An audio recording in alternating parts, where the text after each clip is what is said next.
Citizen arrest. Siguro napapanahon na ito ay payagan ng ating mga otoridad. Sa dami po ng mga hinahanap ngayon, kahit noon, at marami pang hahanapin, sa oras na maglabasan ang mga warrant of arrest. Kasi sa aking paniniwala, hindi ko naman sinasabing hindi nila kaya. Kaya ng ating NBI at police pero matatagalan. Kasi kakaunti sila. Pagka kasi yung tinatawag na citizen arrest ay inapruban, malaking tulong ito. Kasi ako ang aking paniniwala, legal naman yan eh. Para makatulong ang taong bayan sa pag-aresto sa mga posibleng nagtatago sa ating mga batas at sa mga court order tulad ng warrant of arrest. Marami ng mga ating personalidad ang nakakalimutan na hindi nahuhuli. Pero ito'y nakikita ng mga mamamayan. Pero hindi makita ng ating mga otoridad. Maaaring pinagtatakpan at kung ano. Kaya ko ito binabanggit kasi alam nyo, hindi na ho kailangan gumastos pa ang ating gobyerno ng reward system sa reward system na tinatawag. Kung gagamitin nyo ang mga mamamayan. Kung ang kinatatakot nyo baka maging marahas, hindi. Kasi ang pagka-citizen arrest, pagkatapos nilang ma-arresto, ito-turn over nila sa pulis o pinakamalapit na presinto. Pagka kasi ituturo lang, boss, mamang pulis, mamang NBI, nandito po yung hinahanap nyo. Mahirap yan eh. Pag kami nagkukup-kup sa kanya, malamang pagtakpan pa yun. Papunta pa lang yung pulis, nakatakas na. Papunta pa lang yung NBI dahil may nagtip, tatakas na yung subject. Pero kung merong citizen arrest, yung mismong nakakita, yung mismong kapitbahay, yung mismong tinitirahan, tinataguan ng mga wanted, yun ang mga aresto, madaling magawa yun. At makakatipid pa kasi, katulad niyan, nagpalabas ang DOJ, 1 million reward kay Carsanda Ong tungkol dun sa warrant of arrest sa qualified human trafficking. Kasama yan ni Harry Roque. Yan ang magpartner na dalawa na iniimbestiga ng araw. Isipin mo gagastos pa ng 1 million. Hindi naman pera ng sarili yung galing sa bulsa ng mga taga-DOJ. Hindi, pera ng bayan yan. Pero kung ang taong bayan libre, bigyan lang ng authority dahil ako naniwalang citizens arrest sa mga panahon ito, kailangan na. Kasi mas marami ang mamamayan kaysa sa mga law enforcement agency sa aking personal na paniniwala. Di ba? Pag inaresto ng mamamayan ang isang wanted tapos biglang iti-turn over sa pulis, napakabilis ng paghuli. Katulad ngayon, di ba, merong malakas na 911 system.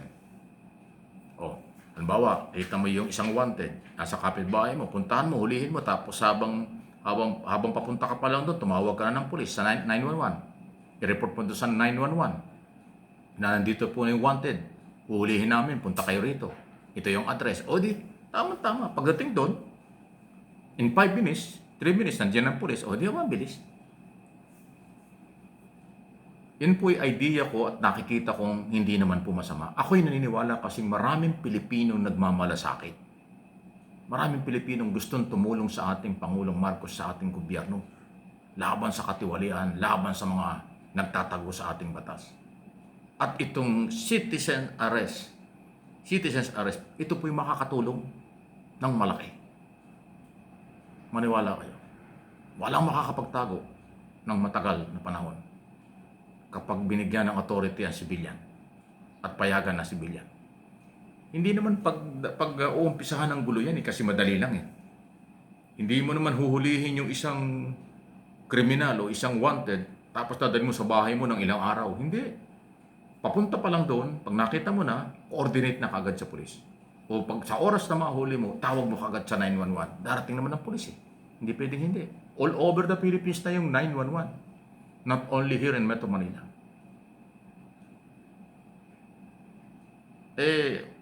Idea ko ito at aking paniniwala dahil taong bayan po ay gustong tumulong. Ayaw ito ng mga otoridad kasi baka masapawan sila. Kasi pagka ginawa ito, baka isipin ng mga may pride na mga pulis at NBI ay sandali, wala yata kayong tiwala sa amin. Kakayanan. Sa tingin yata ninyo, hindi namin kayang gawin ang trabaho namin. Hindi po gano'n.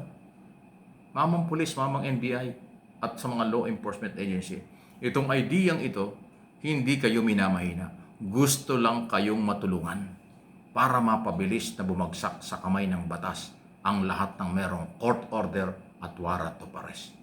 Politiko, kontraktor o kung sino man, malaking tao o maliit, kayang hulihin yan ng mamamayan. Subukan ninyo. Palagay ko mapapabilis. Nakatipid na kayo sa gastos sa mga reward system. Pangalawa, napakaraming mabubolunteer na tutulong sa inyo at magiging mabilis ang mga pag-aresto. Kasi pag inaasa natin sa inyo lang, mahirapan talaga. Kasi ang katulad ngayon, ang dami nang iniimbestigahan. Pero karamihan ay nasa abroad na, nakatakas na. Ay samantalang kung yung mga Pilipino doon magkakaroon din ng pagkakataong sila ay magturo at makatulong sa atin marami. O yung mga nandito pa lang, o kaya yung nasa airport. Pag binigyan mo ng authority, citizens arrest yung mga taga-airport, hindi lang basta magsusumbong sa pag nakita nila yung congressman tatakas, huhulihin na nila. Nakita nila yung senador tatakas, huhulihin na nila. Nakita nila yung contractor, district engineer, o kung sino mang corrupt na government official na tatakas, huhulihin na. Kung meron citizen arrest. Hindi na sila magsusumbong, hindi na sila matatakasan. Hindi tayo matatakasan. Ganun lang kasimple. People empowerment. People empowerment ang kailangang ibig sabihin. I-involve nyo ang taong bayan. Isama nyo ang mamamayan sa inyong laban. Dahil nandyan lang po ang mamamayang willing tumulong. Ako'y naniniwala maraming gustong tumulong. Halimbawa, si Bato de la Rosa, imposibleng hindi kilala ng taong bayan yan. Kung totoong may warrant of arrest, madali ang hulihin. Si Bantag, na matagal lang hinahanap, kilalang-kilala ng mga tao yan. Kung meron citizen arrest, madali makakita yan. Mga senador at congressman at kontraktor na involved dito sa korupsyon ito, napaka-controversial. Mga kapitbahay, pwedeng humuli dyan. Mga kaibigan, pwedeng humuli dyan. Ganun lang kasimple. Ibaba lang nyo ang pride, kasi pride pa siguro yung mga law enforcement agency, kunwari sila ang may kakayanan. May kakayanan kayo pero kulang. Sa dami po eh. Ngayon kung isa, dalawa lang huliin, hirap nga kayo. Paano kung umabot sa 1,000? Ang sabi ng ICI, mga 1,000 ang pwede, 1,000 to 1,200 ang pwedeng makasuhan at makukulong. Ganun karami ang hulihin nyo. Hindi nyo kaya yun. Ayan kaya magalit Citizens arrest. Palagay ko, ultimong empleyado ng senador at congressman na galit sa kanyang amo. Huhulihin nyo kanyang amo pag may warrant of arrest na. Pag inyong pinagbigyan ng kapangyarihan. Yung janitor pa lang or yung security guard nung opisina o nung restaurant o establishmento na pupuntahan ng mga wanted, manghuhuli mga yon. Tutulong sa pamahalaan.